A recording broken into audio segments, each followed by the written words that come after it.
दर्शको नमस्कार. सखी सह्याद्री या कार्यक्रमात आपलं अगदी मनापासून स्वागत. दर्शको, आपली भारतभूमी ही सणांनी सजलेली भूमी. नवीन ऋतूच्या आगमनावर इथे एक सण साजरा केला जातो आणि हा सण मोठ्या आनंदात उत्साहात साजरा करण्याचं कारण म्हणजे मानवाला जीवन जगण्याचा अर्थ समजावून सांगणं. मकर संक्रांत लोकप्रिय सणांपैकी एक सण. तिळगुळ घ्या आणि गोड गोड बोला असं म्हणण्याची गोड संधी देणारा हा एकमेव सण जो सुसंवाद आणि दयाळूपणावर भर देतो. दर्शको हो, आज 14 जानेवारी मकर संक्रांत. तुम्हा सर्वांना या मकर संक्रांतीच्या खूप खूप शुभेच्छा आणि नवीन वर्षाच्याही शुभेच्छा. पूर्वापार परंपरेने चालत आलेला हा सण आहे. त्याला आधुनिकतेची जोड लागल्यामुळे सामाजिक परिवर्तनाची दिशाच बदलली. ती कशी हे आजच्या आपल्या या सखी सह्याद्री या कार्यक्रमातून आपण जाणून घेणार आहोत. कार्यक्रमाचा विषय आहे मकर संक्रांत, आधुनिकतेची जोड आणि सामाजिक परिवर्तन. आणि याविषयी आपण 2 सखींना स्टुडिओत आमंत्रित केलेलं आहे. ओळख करून देते. शिवाई पब्लिक स्कूल इसासनी नागपूरच्या संचालिका, तसंच श्री दत्तात्रय सहकारी पतसंस्था जिल्हा नागपूरच्या संचालिका आणि सामाजिक कार्यकर्त्या रचना कण्हेर. आणि आपली दुसरी सखी आहे कला क्षेत्रात पारंगत असलेल्या श्रेया वैद्य. नमस्कार. तुम्हा दोघींचंही कार्यक्रमात मनापासून स्वागत आहे. आणि सुरुवातीला तुम्हाला मकर संक्रांतीच्या गोड गोड शुभेच्छा आणि नवीन वर्षाच्याही भरभरून शुभेच्छा. आता नवीन कॅलेंडरनुसार हा मकर संक्रांत हा पहिला सण येणारा. उत्साह तर भरपूर आहे आणि खास करून महिलांमध्ये हा उत्साह तर खूप बघायला मिळतो. आता प्रत्येकच सण आपल्याला एक ऊर्जा देत असतो, नवीन विचारांसाठी एक दिशा ठरवून देणारा असतो. पुष्कळांना काही सामाजिक उपक्रम राबवायचे असतील त्यासाठीही प्रेरणा देतो. आता रचनाताई, तुम्ही अनेक वर्षापासून या सामाजिक क्षेत्रामध्ये कार्यरत आहेत आणि अनेक उपक्रम तुम्ही महिलांना धरूनही राबवलेले आहेत. तर त्या अनुषंगाने तुम्ही काय सांगाल या मकर संक्रांतीचं महत्त्व? सर्वप्रथम आपल्या सर्वांना मकर संक्रांतीच्या खूप खूप शुभेच्छा देते. मकर संक्रांत मी या उद्देशाने सांगू इच्छेन की सगळे सणवार जे आहेत आपल्या हिंदू धर्मामध्ये बरेचसे सणवार असतात. म्हणजे एकंदरीत 12ही महिने सण सुरू असतात असं म्हणायला हरकत नाही. आणि आपला पहिल्या महिन्याचा हा पहिला सण असतो. तर सगळ्या महिला अतिशय उत्साहित असतात. म्हणजे माझा तरी आतापर्यंतचा महिलांसोबतचा जो काम करण्याचा अनुभव आहे तर मकर संक्रांत म्हटलं की अरे आपण एकत्रित येणार. तर या उद्देशानेच त्यांना फार भारावून गेलेल्या त्या असतात आणि काय काय उपक्रम आपल्याला या माध्यमातून करता येईल यासाठी त्या नेहमी त्यांचा उत्साह आम्हाला बघायला मिळतो. तर मी ग्रामीण क्षेत्रात ॲक्च्युली मी बिलॉंग करते. तर मला ग्रामीण क्षेत्रातल्या महिलांचा जरा जास्ती या माध्यमातून अनुभव आहे. तर मला हे दिसतं की महिला जरी आज शिक्षित आहेत, बऱ्यापैकी शिक्षित आहेत आणि आज ती स्थिती नाही आहे जी आधी फार जुन्या काळात होती. तर महिला शिक्षित असून देखील त्या शिक्षणाने जरी पुढे गेल्यात तरी कुटुंबामध्ये म्हणा किंवा कुठल्या गोष्टीत म्हणा तर त्या अजूनही समोर यायला त्यांना अजूनही अडचण जाते आहे. म्हणजे कुठेतरी पुरुषप्रधान संस्कृती जी आहे म्हणजे ॲटलिस्ट मला माझ्या ग्रामीण भागात जरी बघायला मिळते की ती त्यांना कुठेतरी अडवणूक म्हणून ठरते आहे. तर एक त्यांचं पारंपरिक हिशोबाने जर विचार केला तर त्या पारंपरिकदृष्ट्या त्या पुढे येतात. म्हणजे कल्चर म्हणा किंवा संस्कृती म्हणा. आता सण आहे तर मग आता ठीक आहे, आता जायचं आहे, करायचं आहे. पण जिथे कुठे थोडंसं आपल्याला मोल्ड व्हायचं आहे किंवा थोडंसं आपल्याला पुढे त्याच्यापेक्षा जाऊन पुढे विचार करायचा आहे तर अशा वेळेला त्यांना अडचणी अजूनही येतात. म्हणजे हा माझा असा अनुभव आहे. आणि श्रेयाताई, आपण स्वतः एमटेक झालेला आहात आणि कॉर्पोरेट गिफ्टिंग झालं किंवा हलव्याचे दागिने झाले किंवा इतर सणावारानुसार तुमचं गिफ्टिंगचं काम सुरू असतं. तर तुम्हाला हा सण कसा प्रेरणा देतो आणि काय महत्त्व तुम्ही मकर संक्रांतीचं सांगाल? सर्वप्रथम मी सगळ्यांना मकर संक्रांतीच्या शुभेच्छा देईल आणि आपल्या प्रश्नाकडे वळील. ह्याची सुरुवात म्हणजे कसं झालं, लॉकडाऊन ह्याला आपण म्हणू की कारणीभूत ठरलं. आम्ही लहानपणापासूनच आईला काकूला हे सगळं करताना बघितलं आहे. परिवारात कुठलाही कार्यक्रम असला तरी सजावट, हलव्याचे दागिने आमचे स्वतःच्या लग्नांमध्ये पण त्यांनीच केलेले आणि तो वारसा आपण म्हणूया की आमच्याकडे आला. बरोबर. लॉकडाऊनमध्ये काय झालं, मी त्यावेळी नागपुरात नव्हते आणि लॉकडाऊनची राखी जी आली तो एक आम्हाला आपण म्हणूया की टर्निंग पॉईंट सापडला. आम्ही घरी राख्या केल्या आणि आमच्या भावांना वगैरे बांधल्या. मग आजूबाजूनी चौकशा होत झाल्या. मग ते असं वाटलं की याचा आपण कुठेतरी व्यवसाय करू शकतो. आणि मला असं वाटतं की आपले सण आणि उत्सव जशा प्रकारे आपल्या संस्कृतीला एक उभारी देतात तशाच प्रकारे प्रत्येक सण हा एक व्यवसायाचा दृष्टिकोन पण देऊन जातो. बरोबर. अगदी छोट्या छोट्या गोष्टीतनं सुद्धा आपल्याला ते लक्षात येतं. जसं आता आम्ही हलव्याचे दागिने करतो, आम्ही दागिने करणारे आहोत म्हणून आम्हाला हा सण महत्त्वाचा, ज्यांच्याकडे हलवा बनतो त्यांच्यासाठी महत्त्वाचा. तर अशा प्रकारे आपली संस्कृती इतकी प्रगल्भ आहे की वैचारिक खाद्य आणि ज्याला आपण म्हणतो आर्थिक मिळकत, ह्या दोघांचा पण एक संगम आपण प्रत्येक सणात बघू शकतो. बरोबर. आणि पूर्वापार परंपरेने चालत आलेले आपले हे सण उत्सव आहेत, उमेद देतात, जगण्याची इच्छा अजून बळकट करतात आणि एक चांगला संदेश, एकोप्याचा संदेशही समाजामध्ये देतात. तर अशा रीतीने तुमचाही हा व्यवसाय सुरू झाला आहे. आता जीवन हा एक आनंददायी प्रवास आहे ना, आणि या सणाच्या निमित्ताने तो प्रवास आपल्याला एका वेगळ्या आयामाकडे घेऊन जातो. तर तनिष्कच्या व्यासपीठावरून तुम्ही रचनाताई अनेक उपक्रम राबवलेले आहेत, तर ते उपक्रम कोणकोणते होते? आम्ही तनिष्काच्या माध्यमातून बरेच उपक्रम राबविले. जसं आता व्यसनमुक्तीवर आम्ही काम केलेलं आहे, मग पर्यावरणाच्या दृष्टीने प्लास्टिक बंदीवर कामं केलेले आहेत, सीड बॉल्स बनवलेले आहेत, आणि महिलांना जसं आता एक बोलण्याचं जे व्यासपीठ आपण म्हणतो, आजही महिलांमध्ये बोलण्याच्या व्यासपीठावर येऊन बोलण्याची किंवा परस्पर 2 किंवा 3 व्यक्ती आपण जेव्हा बसलेलो असतो तेव्हा त्यांच्यामध्ये बोलण्याची त्यांना म्हणजे नाही बोलू शकत, हिंमत नसते, त्या नाही करू शकत. तर या दृष्टीने देखील आम्ही महिलांना बोलकं केलेलं आहे वेगवेगळ्या याच्यामध्ये. नंतर पोलीस स्टेशनची त्यांच्यामध्ये एक प्रकारची भीती असते, तर तो विषय त्यांच्या मनातनं घालवला की नाही चला आपण आता, जसं ताईंनी म्हटलं की राख्यांचा वगैरे नाही, मग कोणीतरी राख्या बनवायचा ग्रुपमध्ये, मग आपण त्या राख्या घेऊन पोलीस दादांना बांधायला जायचं. मग पोलीस स्टेशन किंवा तलाठी किंवा इतर कोणी हे आपल्यासाठी आहेत, आपल्यासाठी तिथे बसलेले आहेत, आपण त्यांना जाऊ, त्यांच्यापर्यंत पोहोचू, तेव्हा ते आपल्यासाठी काम करतील. या प्रकारे त्यांना बोलकं करायचा प्रयत्न केला. पुन्हा बाल लैंगिक शोषण असे जे काही विषय असतात ज्यावर बोलल्याच जात नाही, किंवा जे मला तर वाटतं बऱ्याच डोमेस्टिक याच्यामध्ये पण अशा केसेस घडतात, अजूनही बाया बोलायला मागे पुढे बघतात. मग असे विषय देखील आम्ही हाताळले आहेत आणि अशा केसेस देखील आम्ही हँडल केलेल्या आहे. पुन्हा अंधश्रद्धा निर्मूलन याच्यावर पण मी काम केलेलं आहे आणि त्यातनं बऱ्याचशा महिलांची मी सुटका पण केलेली आहे, की जे भोंदू बाबा आजकाल मला याबद्दलही बोलावंसं वाटेल, चॅनल्सवर काही ॲड्स येतात बघा, म्हणजे मी तुम्हाला सांगू इच्छेन, आणि त्यावरनं आमच्या ग्रामीण भागातल्या महिला मग त्यांना डायरेक्ट कॉल करून मग आमच्या खात्यावर पैसे वगैरे असल्या प्रकारचे जे हे होतात, तर त्यातने आम्ही त्यांना बाहेर काढून, म्हणजे असे सामाजिक आणि सांस्कृतिक हे दोन्ही उपक्रम मी साईड बाय साईड राबवायचा प्रयत्न केला तनिष्काच्या माध्यमातून, जेणेकरून त्यांना बोर पण होणार नाही आणि त्यांना असं वाटतं सांस्कृतिक आहे आणि म्हणजे आमचं एंटरटेन पण होतं आहे आणि त्यातनं त्यांना एक सामाजिक संदेशही बरोबर शिकायलाही भरपूर. बरोबर. बरं श्रेयाताई, तुमचं IT क्षेत्र म्हणजे अगदी बराच वेळ तो नोकरीचा काळ आणि हे कलाक्षेत्र, तर मग इथे आल्यानंतर, कलाक्षेत्रात आल्यानंतर थोडंसं काही असं जाणवलं का की नाही आपली नोकरीच ठीक होती? तसं ॲक्च्युली वाटतं, कारण की एका दृष्टीने बघितलं तर नोकरीत तुम्ही एका वेळेत बांधलेले असता. तुम्ही तुमचं लॅपटॉप किंवा तुम्ही ऑफिसला जात असाल तर ती एक आवर तुमची ड्युटी आवर संपलं की तुम्हाला एक निवांत थोडा का होईना मिळतो. पण स्वतःचं काम करताना तुम्हाला 24 तास तिथे अवेलेबल असायला लागतं.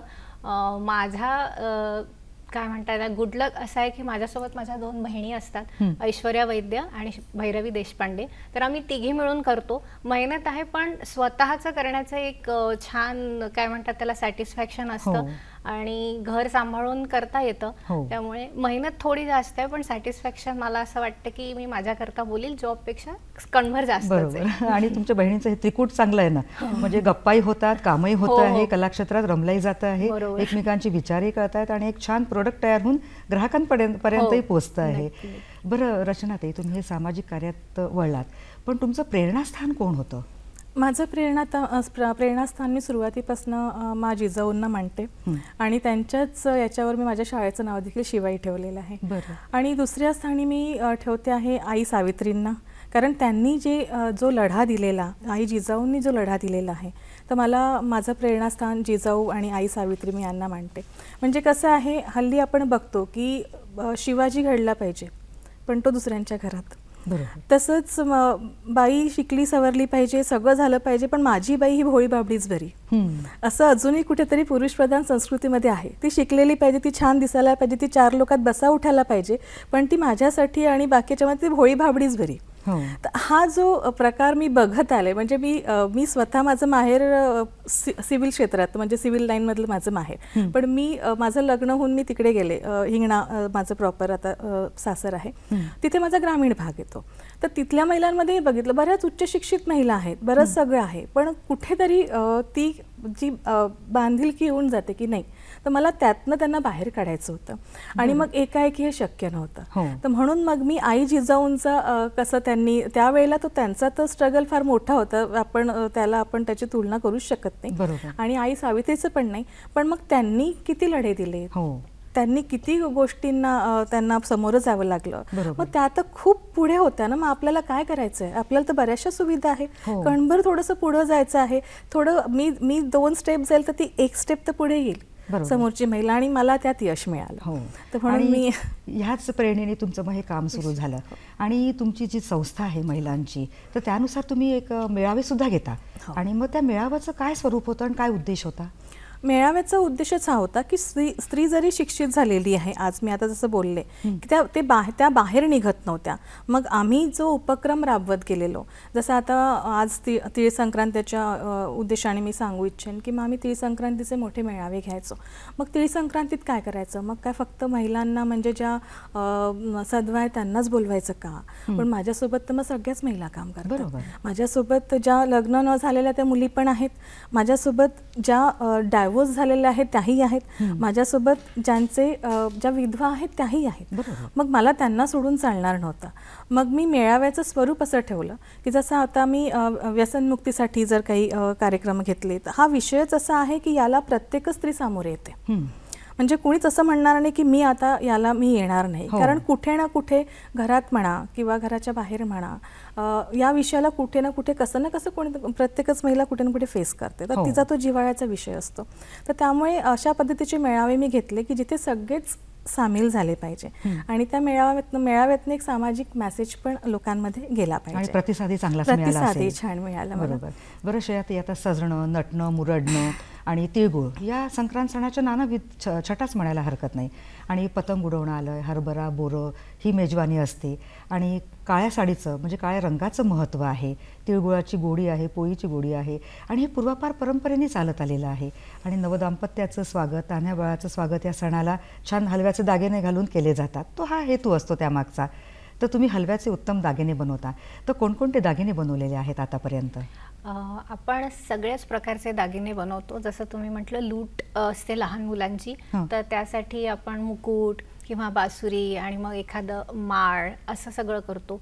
पण सगळ्यात चंगळ असते ती नवविवाहितेची असते असं मला वाटतं, कारण की अगदी केसाच्या पिनेपासून तर तोरड्यांपर्यंत नवीन नवीन प्रकारचे दागिने त्यात मिळतात. आणि काही दागिने जे आहेत ते आपल्याकडे पूर्वापार जसं तुम्ही म्हणाल चालून आलेले आहेत. तर त्यात एक मंगळसूत्र असतंच, त्यात छान काळे मणी आणि तो पांढरा हलवा अतिशय उत्तम, ते छान काळ्या साडीवर आणि खूपच उठून दिसतं. त्यानंतर बांगड्या, पाटल्या त्या पण एक पूर्वापार चालत आलेले आहे. नथ अशी बारीक काम करून ती नथ पण छान दिसतं. असे काही दागिने जे आहेत ते पूर्वापार आणि प्रत्येक जण ते घेतोच. अगदी म्हणजे मुलगी गावातली असो, जसं मॅडम म्हणाल्या की त्यांच्या ओळखीतल्या असल्या तरी, किंवा माझ्यासोबत ज्या IT कंपनी त्याच्या त्यांना पण नथ आणि मंगळसूत्र, तर ह्याची जी ओढ आहे ती मराठी बायकांना काही सुटायची. म्हणजे कितीही काळ प्रगत होत गेला पण आपल्याला ही जुनी परंपरा आवडते ना. जसं आता तुम्ही म्हणाला IT क्षेत्रातल्याही मुली सगळ्या हौस करून घेतात, आणि करायलाच हवी. ही संस्कृती मग पुढे कशी जाईल आहे, आणि याच विषयावर पुढेही बोलूया, पण ब्रेकची वेळ झालेली आहे कार्यक्रमात. दर्शक हो, कार्यक्रमात घेऊया एक छोटासा ब्रेक. कुठेही जाऊ नका, पाहत राहा कार्यक्रम सखी सह्याद्री.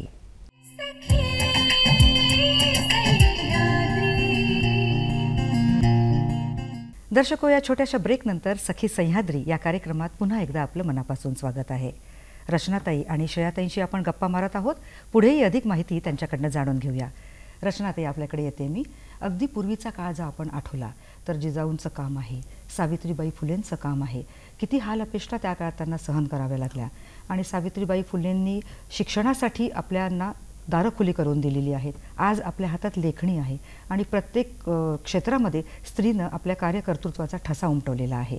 आणि या विचारांनी तुम्ही प्रेरित झाल्या आणि अगदी ठाम होता की महिलांच्या उज्ज्वल भविष्यासाठी मला काम करायचं आहे. मग तुम्ही महिलांना कसं प्रेरित केलं, कसं स्वतःच्या पायावर उभं केलं? महिलांनी आधी हे जाणून घेतलं पाहिजे की स्त्री ही विश्वाची जननी आहे. आज स्त्री आहे म्हणून हे सगळं विश्व आहे. स्त्री म्हणजे कर्तृत्व, स्त्री म्हणजे दातृत्व, स्त्री म्हणजे निसर्गानं नेमलेलं एक अखंड मातृत्व. तर ह्या सगळ्या गोष्टीची कस धरून माझ्या ज्या महिला होत्या त्यांच्यामध्ये मी जसे हळूहळू येत गेले तर मला हे कळत गेलं की महिला बोलक्या नाही आहेत. आधी यांना बोलकं करणं फार गरजेचं आहे. यांच्या गरजा काय आहे हे आधी जाणून घेणं फार गरजेचं आहे. आणि मग त्या दिशेने मी हळूहळू सामोरं जात गेले. मग यांच्या ज्या समस्या होत्या यांच्याकडे मी आधी लक्ष द्यायला सुरुवात केली. तर समस्या यांच्या थोड्याफार सामाजिक होत्या, थोड्याफार आर्थिक होत्या आणि थोड्याफार कौटुंबिक होत्या. मग या तिन्ही विषयावर मला कसं फोकस करता येईल, कारण जर आपण केवळ एखादाच विषय जर मी घेऊन चालले असते तर कदाचित ती समस्या एकीची असती, दुसरीची नसती. तर त्यामुळे मग तिन्ही सोबत मी घेऊन चालायचा प्रयत्न केला आणि त्यात मला यशही आलं. बऱ्याच महिला जुळत गेल्या आणि त्यांना कुठेतरी असं वाटत गेलं की आमच्या समस्या जाणून घेण्यातही म्हणजे आमच्या डायरेक्ट मनाला कोणीतरी हात घालतंय. तर मग काही गोष्टी अशा होत्या की सामाजिकही होत्या आणि काही त्यांना असं आता ग्रामीण भाग मी पुन्हा तोच उल्लेख करते आहे, कारण ग्रामीण भाग असल्या कारणाने समस्याही तशाच होत्या. जर समोरची सपोज नालीच बनत नाही आहे किंवा मग आमच्या नळाला पाणीच येत नाही आहे, मग ह्या समस्या शेवटी याला फेस करायला कोणाला करायचं, आपल्या महिलांनाच करायचं आहे. मग त्यांना त्यातनं कसं सोडवता येईल आपल्याला, तर मग चला आपण एक काम करूया, आपण असे गट बनवूया. मग मी तनिष्काच्या माध्यमातून वेगवेगळ्या गावामध्ये वेगवेगळ्या ग्रामपंचायतीमध्ये गट बनवायला सुरुवात केली की त्याच्यामध्ये एक तनिष्काचं हेड मी बनवायचे आणि तिला सांगायचे की तुला 10 महिला तर तुला जोडायच्या आहेत आणि या माध्यमातून मग तू मला सांग तुझ्या ज्या तक्रारी तुझ्या येतील ना, तू एकतर ह्या 10 महिलांना घेऊन तो सॉर्ट आउट करायचा प्रयत्न करायचा आणि जर नाही झाला तर तू डायरेक्टली माझ्यापर्यंत यायचं, मग मी आपण त्या हिशोबाने आपण सॉल्व्ह करू. आणि त्याला एवढं भरघोस यश येत गेलेलं, कारण महिलांमधला कॉन्फिडन्स अगदी जागृत होत गेलेला. आणि हे आपल्यालाही माहिती आहे की एकटीची ताकद नाही, ती 10 महिला जर समोर गेल्या तर हा तर विषय असाही आहे की एकही महिला जर सक्षम असली तर 10 पुरुषांना पुरून उरते. पण तो कॉन्फिडन्स डेव्हलप व्हायला फार वेळ माझ्या महिलांना लागत होता. पण जशा त्या 10 जणी एकत्रित आणि त्यांना जेव्हा एखादं काम दिलं, नाही बघ बरं तुला आता त्यातली एक शिक्षित पकडायची आणि मग तिला म्हणायचं तुला अर्ज लिहायचा आहे, तू ग्रामपंचायतीला अर्ज लिही असं की आपलं आमच्या माझ्या घरासमोर तर घरासमोर आहे तर मग घरासमोर, किंवा मग तू ही समस्या त्या 10 महिलांची आहे म्हणून समोर येणे. त्यांच्यामध्ये एवढा प्रचंड आत्मविश्वास जागृत व्हायचा. आणि मग ह्या बातम्या आम्ही काय करायचो, आम्ही सकाळला द्यायचो. त्यामधनं मग अरे बापरे, आम्ही कधीच पेपरमध्ये म्हणजे आमचं नावही येत आहे, आमचा फोटोही येतोय आणि कामही होत आहे आणि काम व्हायचंच, कारण समोरच्याला माहित असायचं की आता आम्ही यांचं जर काम नाही केलं तर आमचं पेपरमध्ये आमच्या विरोधात काहीतरी लिहिण्यात येईल. तर मला त्याचा फार फायदा झाला. आणि एका ग्रुपचं जसं पेपरला आलेलं किंवा कधी कधी साम टीव्हीलाही बातमी लागायची आमची, तर तिथे पण महिला एवढ्या उत्साहित महिला मी बघायची की माझे गट प्रचंड वाढत गेले. म्हणजे जो एका ग्रामपंचायतीत एक गट होता तर एकेका ग्रामपंचायतीला 4-4, 5-5 गट मला बनवायला मिळायचा. तो एक ग्रुप फॉर्म होत गेला आणि मग तशा विविध ग्रामपंचायतीमध्ये नगर परिषदेमध्ये मला रिस्पॉन्स मिळत गेला आणि मग मला फार काही करायची गरज नाही पडली. म्हणजे हे जे काम होत गेलं ते माउथ पब्लिसिटी म्हणा किंवा वृत्तपत्राच्या माध्यमातून म्हणा किंवा टीव्हीच्या माध्यमातून म्हणा, महिला प्रचंड जागृत झाल्या आणि आम्ही या माध्यमातून बरेचसे लढे मग अगदी सक्षमपणे दिलेले. आणि तुमच्यासारखे मदतीचे हात असल्यावर मग काय संधी मिळाली आणि त्यांनी त्या संधीचं सोनं केलं.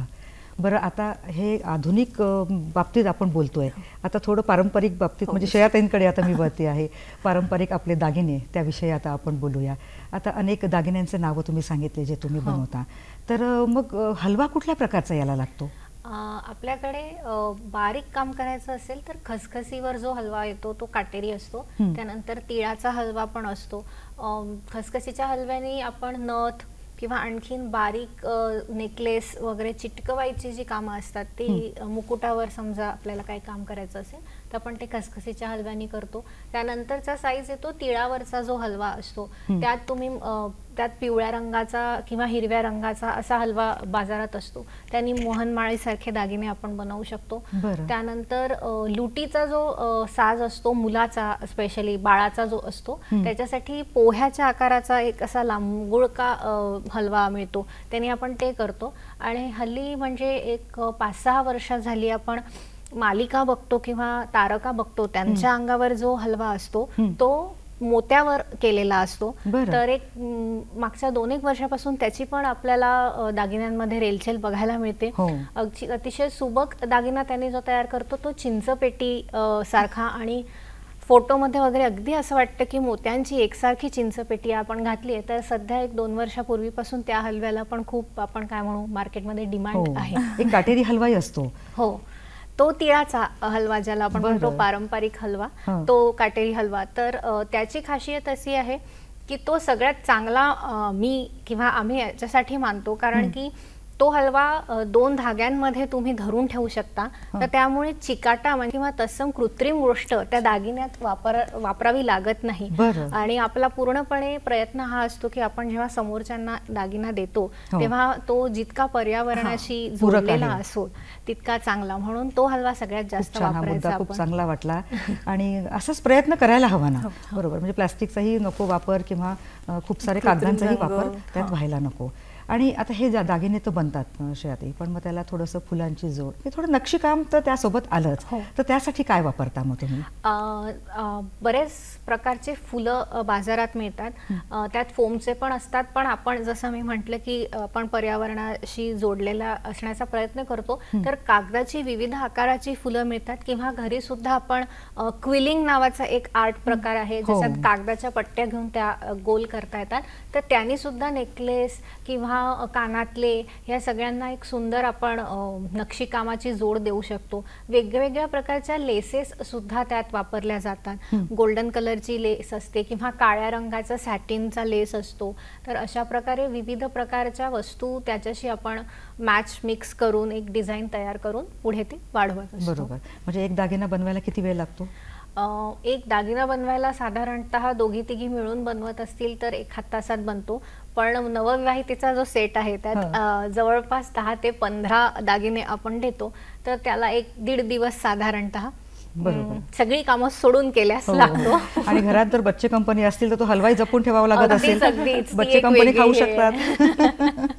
आणि पूर्वी कसं एक साधारण 20 ते 25 वर्षापूर्वीचा जर काळ आपण पाहिला तर तेव्हा ठसठसीत दागिने घालण्याची पद्धत होती. पण मग आता हळूहळू काळ बदलत गेला आणि डिझायनिंग मध्ये त्याचा बदल झाला आणि त्या पद्धतीची पसंती मुलींना आवडायला लागली आणि त्या पद्धतीने मग दागिने बनले. तर ते कोणते होते? तर जसं तुम्ही म्हणालात की आधी 2 पदरी मंगळसूत्र किंवा 3 पदरी पोहेहार असं वगैरे सगळं चालायचं. आता खरं तर हा सण इतका पारंपरिक आहे आणि तुम्ही काळी साडी नेसणार, मग त्याला बॉर्डर असणार म्हणून अगदीच खूप वेगळा दागिना असं कोणी मागत नाही. पण हा त्याच्यात काळानुरूप हा बदल झाला की नको बा आम्हाला 2 पदर, आम्हाला एक अगदी बारीक छान पदराची तुम्ही मंगळसूत्र द्या, किंवा चिंचपेटी देणार असाल तर त्याचे 2च पदर करा. बांगड्यांमध्ये खूप आपण म्हणतो की म्हणजे गळ्यातल्यांपेक्षा बांगड्यांमध्ये खूप व्हेरायटी आपल्याला बघायला मिळते. म्हणजे कधी कधी म्हणतात की नको 4 बांगड्या नको, 1 बांगडी द्या, पण मग त्यावर तुम्ही कुंदन करून देता का, असं पण होतं. आणि एक गोष्ट जी आपण त्याच्यात करतो ती म्हणजे रियूज कसं करता येईल ह्यावर एक आम्ही भर दिलेला आहे. तर जे पॅचेस आम्ही वापरतो ते आम्ही उत्तम प्रकारचे जरदोजीचे किंवा खड्यांचे वापरतो. म्हणजे मागच्या वर्षी आम्ही एक सेट केला होता, तर त्यात आम्ही जितके पॅचेस वापरले होते ते 6 ते 7 पॅचेस होते हलवा सोडून. आणि जसं आम्ही म्हटलं की फेविकॉल न लावता त्यामुळे तो हलवा पण खाता आला. आणि ते जे पॅचेस होते ते असे ड्रेसला गळ्याला लावून त्याचं नवीन एक तुम्ही काय म्हणतात त्याला लुक तयार करता येईल. आपण हा सुद्धा प्रयत्न आता नवीन सुरू केलाय की रियूज करता आला पाहिजे आपल्याला. म्हणजे हलवा बनवताना किंवा मग दागिने बनवताना तुम्ही सगळ्याच गोष्टींचा विचार केलेला आहे आणि त्यामुळे मग ग्राहकांना इथे आवडत आहेत. तर हा प्रवास असाच तुमचा पुढे चांगलाच चालू राहणार आहे. पण आता इथे आपण थांबूया, विश्रांतीची वेळ झालेली आहे. दर्शको, मकर संक्रांती या सणाच्या विविध पैलूंबद्दल पुढेही जाणून घेऊया, पण या विश्रांतीनंतर. भेटूया लगेचच.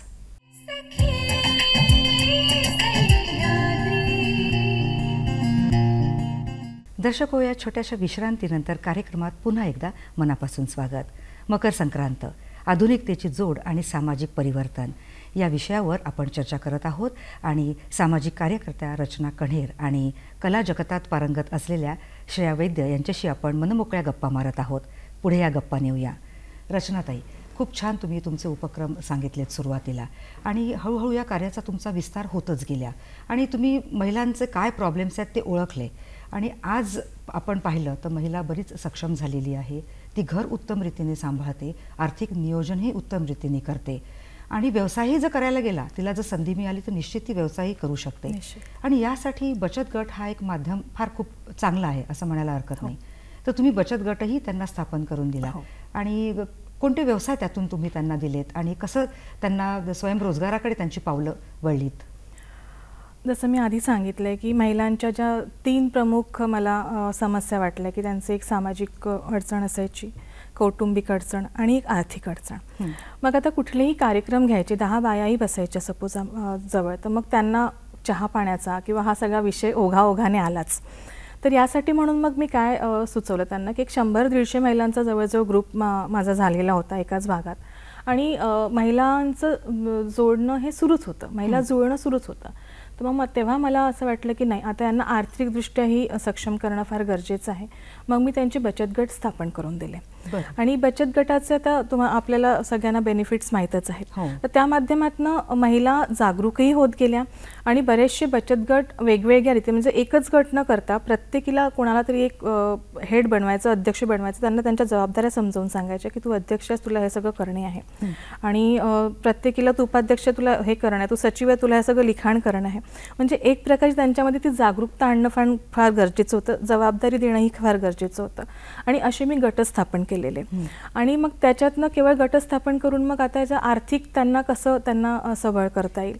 मग आता जसं पुन्हा तो विषय येतो की बा या महिला होत्या की त्यांना ग्रामीण भागातल्या असल्याकारणाने लोणचं, पापड यात त्यांचा ओघाओघाने जास्ती सहभाग असायचा, पण त्या दुसऱ्यांसाठी करायच्या की मग कुणाकडे जाऊन आपण रोजीप्रमाणे करायचं, मग त्याचं रोज 50 मिळतोय, 100 मिळतं. मग त्यांना म्हटलं, अगो तुम्ही मेहनत करताय, मग तुम्हाला कळतंय काय की तुम्ही काय करताय आणि तुम्हाला किती मिळकत मिळते, मग तुम्ही काय करू शकता. तर तुम्ही स्वतःचे गट स्थापन केले तर तुमचा हा जो व्यवसाय आहे हा किती प्रमाणात वाढू शकतो याचा तुम्हाला अंदाज नाही आहे. तर मग मी काही जणींना ते सजेस्ट केलं की नाही ठीक आहे, चालेल ना, कारण आपल्या भागात जो आहे लोणची, पापड करणं हा जो व्यवसाय आहे याला मी जास्ती फोकस करायचा प्रयत्न केला.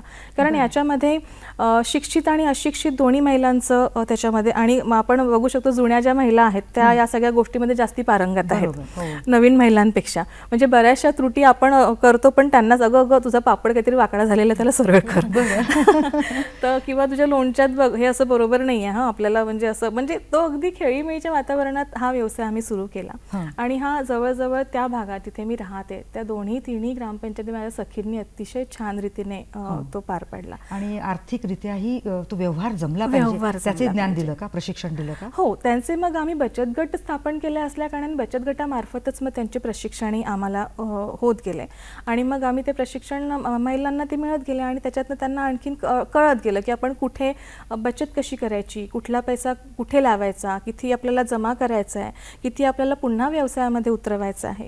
तर या दिशेने मग काही सख्या माझ्या अशाही होत्या की त्या स्वतः त्यांनी मग पुढाकार घेतला आणि मग अशी एक टीम वर्क म्हणून त्या स्वतः पण काम, म्हणजे काय कुठलंही काम आपण करायचं म्हटलं की एकटीचं ते नाही आहे.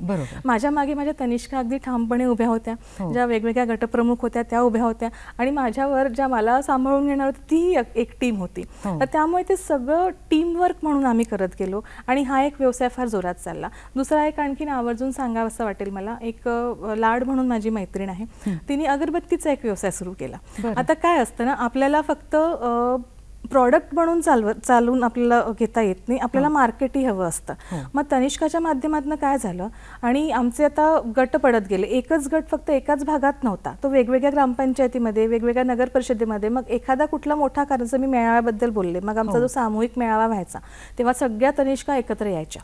मग त्यावेळेला त्यांच्या भेटीगाठी व्हायच्या, अगं मग माझा अगरबत्तीचा व्यवसाय आहे, मग अरे हो का, मग अगरबत्त्या तर सगळ्यांनाच लागतात. मग अगरबत्तीचा व्यवसाय वाढत गेला. मग लोणची पापड, अरे वा तुम्ही घरीच करता का, किती छान, मामा आम्हाला पण तो लागेल. मग ओघाओघाने या व्यवसायात पण त्यांना म्हणजे मार्केट कुठे शोधायची गरज नाही पडली. दुसरा एक व्यवसाय मी सांगू इच्छेन की हा झाला लोणची पापडमध्ये इंटरेस्ट असणाऱ्या किंवा ज्या थोड्या जुन्या महिला होत्या की ज्या आणखीन काही करू शकत नव्हत्या त्यांच्यासाठी. पण काही अशाही महिला होत्या की ज्या लोणची पापडच्या व्यतिरिक्त काहीतरी करायचं आहे, म्हणून मग मी त्यांना एक आणखीन उपाय सुचवला, तो होता आमचा एन्व्हलप्सचा. मग एनव्हलप्स जे होते कागदी एनव्हलप्स पाहिजे. तर मग कागदी एनव्हलप मी आधी त्याचं प्रशिक्षण घेतलं आणि प्रशिक्षण घेऊन मग त्यांना तो व्यवसाय कसा करायचा, मग त्यासाठी आमच्याकडे भांडवल नव्हतं. मग तेव्हा आम्ही काय केलं, चॅरिटीच्या माध्यमातून रद्दी गोळा करणं सुरू केलं. आणि तिथनं मग ते कसे एनव्हलप्स बनवायचे ते एनव्हलप्स बनवून प्रत्येक गटाला तो ज्या महिला तो उद्योग करू शकत होत्या त्यांना मग आम्ही तो उद्योग दिला.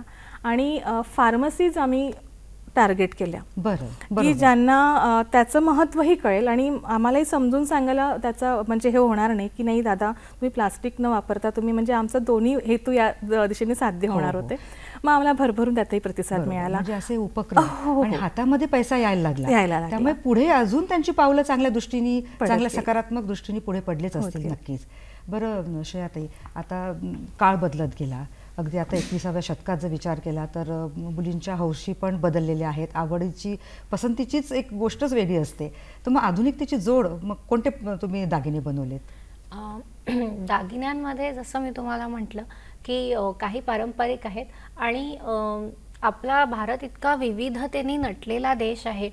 तर महाराष्ट्रात बसून एखाद्या मुलीला त्या युपीच्या माथापट्टीचे पण आकर्षण असतं, प्रश्नच नाही. तर माथापट्टी म्हणा, म्हणजे जे आपल्याकडे पारंपरिकरित्या नव्हतं, एक हलव्याच्या साजामध्ये तो दागिना नव्हता, पण आता तो हळूहळू यायला लागलाय आणि मुली त्याबद्दल बोलायला लागल्या, विचारायला लागल्या की तुम्ही करून देऊ शकता का. तर बिंदीला जोडून एक माथापट्टी, तो एक प्रकार झाला. किंवा साडीवर सुद्धा जसं वर्क जरदोजीचं असतं तसं तुम्ही ॲटलिस्ट पदर किंवा हा जो दर्शनीय काठाचा भाग आहे त्याच्यावर हलवा देऊ शकता का. मग तिथे तो मोत्याचा हलवा आम्हाला कामी आला की तो ओवता येतो, तर तसं आपण करून देऊ शकतो किंवा त्याची सध्या डिमांड आहे. आणि नवीन आया ज्या आहेत आता त्या खूपच हौशी आहेत. म्हणजे आपल्या लहानपणी मुलगा असो किंवा मुलगी, तो एक कृष्णाचा सेट असायचा, त्यात एक हार असणार, बासरी असणार, मुलीला पण तोच घालायचा मुलगा. आता तसं नाहीये. नवीन आयांना खूप हौस असते, तर मुलीसाठी हेअर बँड खूपच प्रचलित आहेत. मुलीसाठी हेअर बँड करा किंवा क्लिप करा किंवा त्यांना ते साईज देतात त्यांच्या सँडलचा आणि मग किंवा सँडलही आणून देतात आणि मग त्याच्यावर तुम्ही लावून द्या. पर्सेस विविध प्रकारच्या करून द्या, असं सगळं आहे. लहान मुलींसाठी मुलाला जशी आपण बासरी देतो तशी मुलींसाठी परीची छडी सुद्धा करून देतो. तर जसं जसं मला असं वाटतं की आपण पुढे जातो आहे हौस, कारण की बऱ्यापैकी जसं मॅडम पण म्हणाले की सधनतेकडे आपला समाज जातोय आणि जसं जसं समाज सधन होत आहे तसं तसं चॉईस, ज्याला आपण म्हणतो आवड आणि हौस वाढते आणि कलेला अंत नाही ना. खरंच. आणि आता आणखीन एक थोडंसं एक ब्रेकच्या आधी एक वाक्य मी घेते आहे की नवदाम्पत्याचं छान दागिने घालून उत्साहाने स्वागत म्हणा किंवा एक तो आनंद घेतला जातो. तर जावयाचा मान खूप असतो यामध्ये. आणि जावई ज्या क्षेत्रात नोकरी करणाऱ्या त्याचंही काहीतरी, जसं आता वैमानिक असेल तर विमान मोत्याच्या किंवा हलव्यापासून बनवलं जातं, किंवा लेखक असेल तर पेन सुद्धा बनवलं जातं. म्हणजे किती कल्पकतेचा विचार आहे यामध्ये. लॅपटॉप पण बनवतात, छान, म्हणजे गॉगल्स बनवतात. म्हणजे इथे आवडीला अंत नाही. त्यामुळे छान तुमचा हा व्यवसाय भरभराटीच जाईल पुढे, शंकाच नाही आहे मला. तर इथे थांबूया कारण ब्रेकची वेळ झालेली आहे. दर्शको, हा सण आपल्याला सामाजिक एकोपा किंवा सकारात्मकतेकडे कसा नेतो जाणून घेऊया, पण या ब्रेकनंतर. भेटूया लगेचच.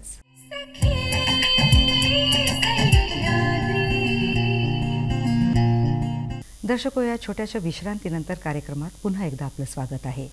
सामाजिक परिवर्तन आपण या सण समारंभातून कसं करू शकतो यावर आता प्रकाश टाकूया. रचनाताई, आता हे सण उत्सव जनजागृतीसाठीच असतात असंही म्हणायला हरकत नाही. आता हळदीकुंकवाच्या माध्यमातून सुद्धा आपण अनेक जुन्या प्रथाही मोडू शकतो. जसं फार पूर्वी बघितलं तर हळदीकुंकवाचं वाण म्हणजे मग कुंकवाची डबी किंवा हिरवा चुडा किंवा काळ्या मण्यांचा सर दिला जायचा. पण हळूहळू त्यात बदल होऊन घरातल्या उपयोगी वस्तूंचं वाण दिलं जायचं. पण आता अधिकच काळ पुढे बदललेला आहे. तर या हळदीकुंकवाच्या माध्यमातून तुम्ही काही उपक्रम राबवलेत का सामाजिक परिवर्तनासाठी? सामाजिक परिवर्तनासाठी मी आता मागे बोललोय आपण की ज्या प्रकारे आता काळ बदलत गेलाय, तर काळ बदलत गेलाय तर आता गरजाही बदलत गेल्या आहेत. आणि त्यानुसार मग आपल्याला बदलायलाही पाहिजे. आणि मी जसं म्हटलं की माझ्या उपक्रमांमध्ये सगळ्याच महिला सामील असायच्या. मग मी हळदी कुंकवाचा म्हणून कार्यक्रम न घेता मी स्नेहमिलनाचा कार्यक्रम घेत असते. तो अजूनही सुरू आहे.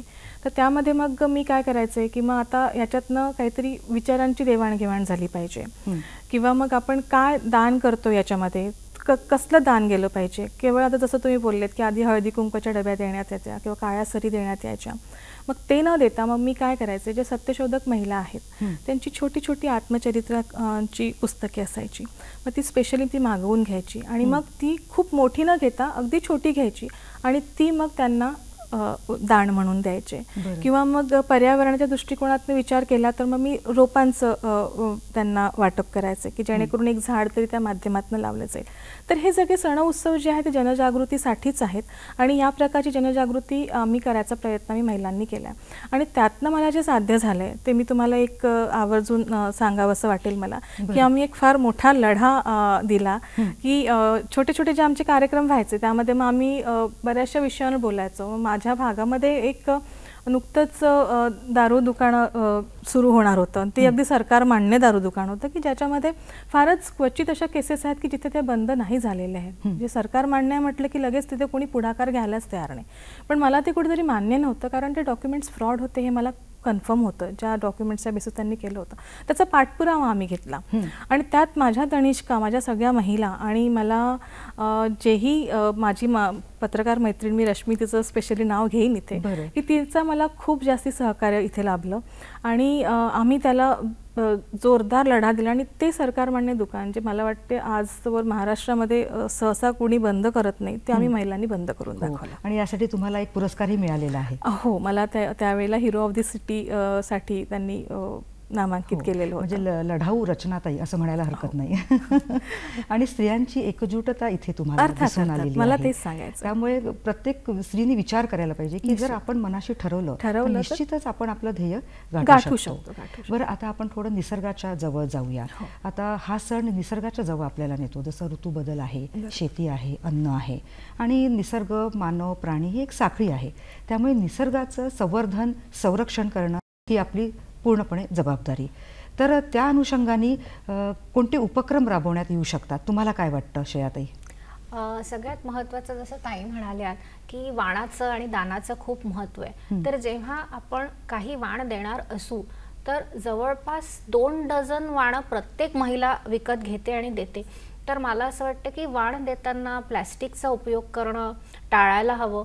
जरी आपली पारंपरिक वाणं आपण वापरत नाही, म्हणजे हळदी कुंकू किंवा मोत्याची काळी पोत वापरत नाही, पण त्याच्यात एक दृष्टिकोन हा होता की हे कुठे कृत्रिम नव्हतं. हळदी कुंकू देण्यात यायचं त्यावेळी तर त्यात प्लॅस्टिकचा उपयोग नसायचा. तर आता सुद्धा आपण जेव्हा वाण विचार करतो की मी हे वाण देणार आहे तेव्हा मला असं वाटतं की प्रत्येक महिलेनी विचार करायला हवा की हे वाण मी जे देते ते समोरच्यांना उपयोगी असायलाच पाहिजे. हा एक तर मुद्दा मी मानते असायला हवा, पण ते त्यात प्लॅस्टिक किंवा कृत्रिम मांजांचा काही जसा मुलं खेळतात तर ह्या कारण की मला असं वाटतं की घरात कुठली वस्तू येणार यावर महिलेचा होल्ड अजूनही आहे आणि तो असणारच आहे. त्यामुळे आपण खूप मोठा एक त्याच्यात बदल घडवून आणू शकतो की कापडापासून बनवलेले मास्क तुम्ही देऊ शकता वाणामध्ये. अशा अनेक गोष्टी आहे. गजरे आपण वाणामध्ये देऊ शकतो किंवा साध्या साध्या गोष्टी आहे. गुळ वाणामध्ये देऊ शकतो, महत्त्व सुद्धा आहे. तिळाची चिक्की देऊ शकतो. तर मला असं वाटतं की जे महिलांचे क्षेत्र आहे ते क्षेत्र पण महत्त्वाचं आहे. आपला वावर जिथे असतो तिथून आपण ही सुरुवात करू शकतो. मुलांना अगदीच आपण काय म्हणतो रोखठोकपणे सांगायला हवं की नाही नाही पतंग कापली गेली तरी चालेल पण तू हा मांजा वापरू नको किंवा मी पैसेच देणार नाही तुला, तू हा मांजा घेणार असशील तर माझ्याकडनं पैसे घेऊ नको. कारण त्या मांजामुळे मुके प्राणी, पक्षी त्यांना इजा होते, इव्हन मानवाला सुद्धा आणि ऍक्सिडेंट होण्याची शक्यता असते. त्यामुळे नक्कीच नायलॉनचा मांजा वापरायलाच नको. आपल्या दृष्टिकोनातून आपण काय सांगाल रचनाताई? हो, मी पण यांच्याशी सहमत आहे श्रेयाताईंशी की एक तर मांजाचा विषय तो अगदी मी पण त्याच्या अगेन्स्टच आहे. म्हणजे असायलाच पाहिजे आपण, कारण मी तर अगदी डोळ्यांनी बघितलेत काही ॲक्सिडेंट्स ते होतात आहे. पुन्हा पर्यावरणाच्या दृष्टीने जर आपण विचार केला तर मी पण जे प्लास्टिक बंदीची तुम्हाला सांगितलं की आम्ही फार्मसीजमध्ये जाऊन केवळ आमचा व्यवसाय वाढावा या दृष्टीने ते केलेलं नाही, तर प्लास्टिक देखील बंद झालं पाहिजे, हाही त्यात माझा एक हेतू होता. इवन माझी देखील फार्मसी आहे, मी ॲज अ प्रोफेशन म्हणून मी फार्मासिस्टच आहे. तर मी ती सुरुवात माझ्या दुकानापासून केली, माझ्या फार्मसीपासून केली, की जेव्हा एखादा कस्टमर माझ्याकडे येते, मी त्यांना म्हणायची तुम्ही एक्स्ट्रा पिशवी घेऊन या. नेक्स्ट माझा मेसेज त्यांना राहायचा की तुम्ही एक पिशवी, कारण ॲन्व्हलप आपण एवढं देणार, एखादी जर टॉनिकची बॉटल आपल्याला देणे झालं तर मग ते प्लास्टिक मागायचे, कारण सवय झालेली आहे बऱ्याच जणांना आजकाल. इवन बाजारामध्ये देखील सवय आहे सगळ्यांना, अरे बाबा थोड्या मिरच्या दे पण ते प्लास्टिकमध्ये टाकून दे. तर ही सुरुवात आम्ही हा जो उपक्रम राबविला तेव्हा आम्ही आमच्या महिलांपासूनच ही सुरुवात केली की नाही आपणही वापरायचं नाही आणि आपण त्यालाही म्हणायचं नको तुम्हाला पिशवीतच टाकून दे, तुम्हाला पॉलिथिन काही देऊ नकोस, मला ते काही घरी न्यायचं नाही आहे. तर या प्रकारे आम्ही प्लास्टिक बंदीचा पण एक उपक्रम राबवला. पुन्हा पर्यावरणाच्या दृष्टीने म्हणाल तर आमच्या भागामध्ये एक जलपर्णी फार वाढलेली होती, पूर्ण अगदी नदीला तिने व्यापून टाकलेलं होतं. मग त्यावेळेला मला पुन्हा या महिलांचा ग्रुप आमच्या कामी पडला. आम्ही अगदी संघटित होऊन तिथे गेलो, तहसीलदारांना निवेदन, कलेक्टर्सना निवेदन देऊन तर त्याची पण दखल घेण्यात आली आणि त्या दृष्टीने पण कामाला लागण्यात आलं. कारण पुढच्या पिढीला हा निसर्गाचा वारसा द्यायचा आहे उत्तम, म्हणजे तो खरं आपला कर्तव्यच आहे ते आपलं. आणि आणखीन एक उत्तराची जोड मी अशी देते की सौर ऊर्जेचाही वापर करायला हरकत नाही, कारण विनाकारण झाडांची कत्तल होणं तेही थांबेल. आणि झाडे लावा झाडे जगवा हा तर आपला मेसेज प्रत्येक वेळी जातच असतो. बरं, आता ह्या सामाजिक परिवर्तनामुळे आर्थिक बदलातही खूप फरक पडलेला आहे, सामाजिक सांस्कृतिक बदलांमध्येही विकास होत गेलेला आहे असं म्हणायला हरकत नाही. तर श्रेयाताई, तुम्ही एक व्यावसायिक आहात, तर आर्थिक विकास कसा झाला या व्यवसायातून किंवा सणासमारंभातून होणाऱ्या व्यवसायातून, काय सांगाल? जसं आपण आधीच हा मुद्दा मी म्हटलं होतं की आपले सण हे प्रत्येक व्यवसायाला किंवा समाजातल्या प्रत्येक स्तराला उभारी देणारेच आहेत. आता संक्रांत सणच घेतला तर मांजा जिथे बनतो किंवा जो मांजा विकतो त्याची चक्री बनते तर चक्री विकल्या जाते, पतंग बनवतात मग पतंग विकल्या जातो. अशा प्रकारे प्रत्येकाला तो व्यवसाय देतो. एक साधं एक लग्न जरी का कुठल्या घरी असेल तर अगदी सुरुवातीपासून आपल्या काही प्रथा आहेत की अजूनही ती टोपली घ्यायला लागते किंवा झाल घ्यायला लागते. तर अगदी तर कोणाच्या घरी लग्न आहे म्हणजे तो जो झाल विणणारा बुराडी ज्याला आपण म्हणतो त्याच्याकडनं ती तुम्ही घेऊन येणार. मग त्यानंतर कुळाचाराला आपल्याला मातीचे मडकेच लागणार, मग त्याच्याकडनं आपण ते घेऊन येणार. तर तेवढ्या ह्याच्यापासून तर सोनारापर्यंत प्रत्येकाला काही ना काहीतरी एक काय म्हणतो व्यवसाय मिळतो. तसंच संक्रांतीचं आहे. आमच्यासारख्या होतकरू लोकांना ज्यांना कला आहे त्यांचं एक माध्यम आहे, त्यांना दागिने किंवा आम्ही ज्यांच्याकडनं घेतो छोटी बारीक लेस त्याला लागते, तर त्या एका व्यावसायिकाला. आणि आम्ही नेहमी असा प्रयत्न करतो की स्थानिक व्यावसायिकांना आपण प्राधान्य द्यायला हवं. ऑनलाईन मध्ये खरं तर काय म्हणतात ते खूप स्वस्त पडतं तसं, पण त्या दोन गोष्टी असतात. एक तर स्थानिक व्यावसायिक आपला असतो, त्याच्याशी आपला एक घरोबा असतो, त्यामुळे ही एक हमी असते की हा चांगली उत्तम वस्तू मला देणार. आणि दुसरी गोष्ट आपण सगळे एकत्र भरभराट आपल्या सगळ्यांची होते. तर मला असं वाटतं की हे खूप महत्त्वाचं आहे. आणि दुसरी गोष्ट की प्रत्येक सणासाठी काही व्यवसाय नेमलेले आहेत आपल्याकडे. जसं दिवाळीत आपल्याला कंदील लागतो किंवा पणत्या लागतात, तर अशा प्रकारे प्रत्येक सण हा प्रत्येक सण हा एक कलेचा मान आहे आणि त्याची दाद त्याला तिथे दिल्याच गेली पाहिजे. आणि बोलायला तर खूप आहे पण वेळेचाही अभाव आहे, ब्रेकची वेळ झालेली आहे. दर्शक हो, कार्यक्रमात घेऊया एक छोटासा ब्रेक, भेटूया लगेचच.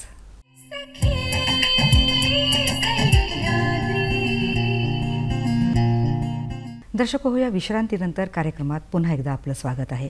गप्पांच्या शेवटच्या टप्प्यावर आपण आलेलो आहोत आणि मकर संक्रांत, आधुनिकतेची जोड आणि सामाजिक परिवर्तन या विषयावर आपल्याला रचनाताईंकडनं आणि श्रेयाताईंकडनं छान माहिती मिळत आहे. आणि ब्रेकवर जाण्याआधी आपण सामाजिक परिवर्तनाच्या मुद्द्यांबद्दल बोलत होतो. पुढचेही मुद्दे जाणून घेऊया. रचनाताई, आपण आर्थिक विकास कसा होतो हे जाणून घेतलं ब्रेकवर जाण्याआधी. आता सांस्कृतिक विकासही तेवढाच महत्त्वाचा असतो आणि सामाजिकही. तर सांस्कृतिक विकासात कसा वाढ होत गेली, कसं आपण एकत्र येत आहोत, काय सांगाल? कल्चर हे तर मला माझं असं वैयक्तिक मत आहे की जपल्या गेलंच पाहिजे. पण आता जसं आपण आधी या विषयावर बोललेलो की कल्चर हे जे आहे हे आधीच्या याच्यामध्ये जरा वेगळं आणि आता आपल्याला त्यानुसार आपल्याला बदलायलाही लागेल, पण त्याची जोपासनाही झाली पाहिजे. मग आम्ही या दृष्टीने एक उपक्रम आम्ही असाही राबवलेला होता की मग आपलं कल्चर तर राहिलं पाहिजे. सणवार तर काय सगळे आपण जोपासायलाच पाहिजे असंही माझं व्यक्तिगत मत आहे, कारण त्याच्या मागे पण सगळे मुद्दे येतातच.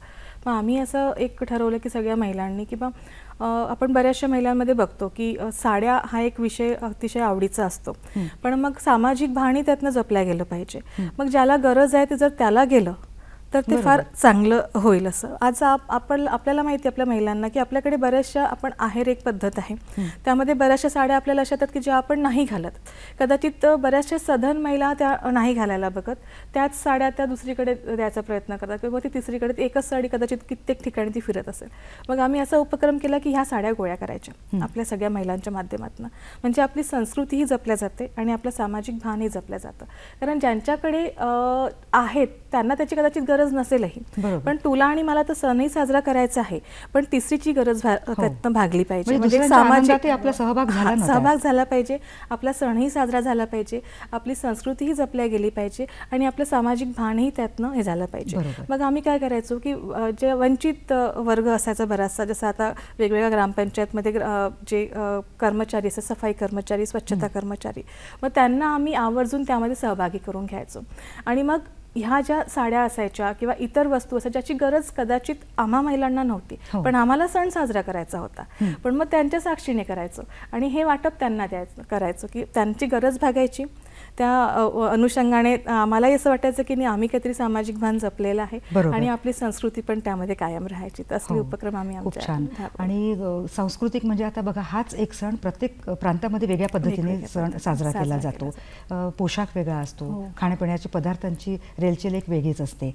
तर त्या अनुषंगाने आपण त्याही याची देवाणघेवाण करू शकतो. हाही एक मुद्दा इथे आवर्जून सांगावासा वाटतो. आणि कलेच्या दृष्टीने मानाचं काम आहे. जसं आपण सुगडी विकत घेतो आणि कुंभार ती बनवतो, तर कुंभाराच्या कलेला सुद्धा मान आहे. आणि कुठेतरी अजूनही एक संस्कृती आहे की संक्रांत आली की कुंभाराच्या घरी जाऊन त्याचा मान सन्मान करणं, थोडक्यात त्याच्या कलेला प्रोत्साहन देणं असं आहे.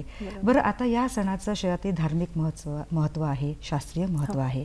जसं आता हिवाळा संपतो, उन्हात आपण दिवसभर पतंग उडवतो, विटॅमिन डी ची कमतरता हिवाळ्यामध्ये होते तर ती पूर्ण भरून निघते. तसंच दानाचंही खूप महत्त्व आहे. तर केवळ पैशाचंच दान नाही, तर कशा प्रकारे आपण हे दानांचं स्वरूप बदलू शकतो असं तुम्हाला वाटतं? मला असं वाटतं की सगळ्यात मोठं दान कुठलं असेल तर ते शैक्षणिक दान आहे. एखाद्या व्यक्तीला शिक्षित, एखाद्या लहान मुलाला किंवा मुलीला शिक्षित करणं हे आयुष्यभरासाठी कुठलं तरी दान त्याला देणं आहे. तर मला असं वाटतं की तरुण वर्गाने हे करायला पाहिजे. अनेक उपक्रम आपल्या आजूबाजूला चालू असतात. वस्ती शाळा नावाचा एक प्रकार चालू असतो, किंवा आपण नागपुराबद्दल बोलायचं झालं तर जिथे संत्रा मार्केटच्या तिथे वस्त्या आहेत, तिथे ते प्रस्थापित लोक राहतात, अनेक लोक त्यांना जाऊन शिकवतात. तर मला असं वाटतं अशा प्रकारचं जे दान आहे ते करायला पाहिजे. आणि आमच्यासारख्या होतकरू तरुणांना मी सांगेन की नक्कीच करा. फक्त आर्थिक दान हे गृहीत धरू नका. विचार, चांगले विचार तुम्ही कोणाला देऊ शकत असाल तर ते अगदीच महत्त्वाचं आहे असं मला वाटतं. रचना, रक्तदान आहे, वेळेचं दान आहे, अवयवदान आहे, रक्तदान आहे. आता अवयवदानाबद्दल कमीत कमी तुम्ही लोकांपर्यंत त्याची माहिती द्या, कारण बऱ्याच जणांना अजूनही त्याचं पुरेपूर नॉलेज नाही आहे की ज्या प्रकारे त्याचं नॉलेज असायला पाहिजे की अवयवदान करून आपण किती लोकांचे जीव वाचवू शकतो.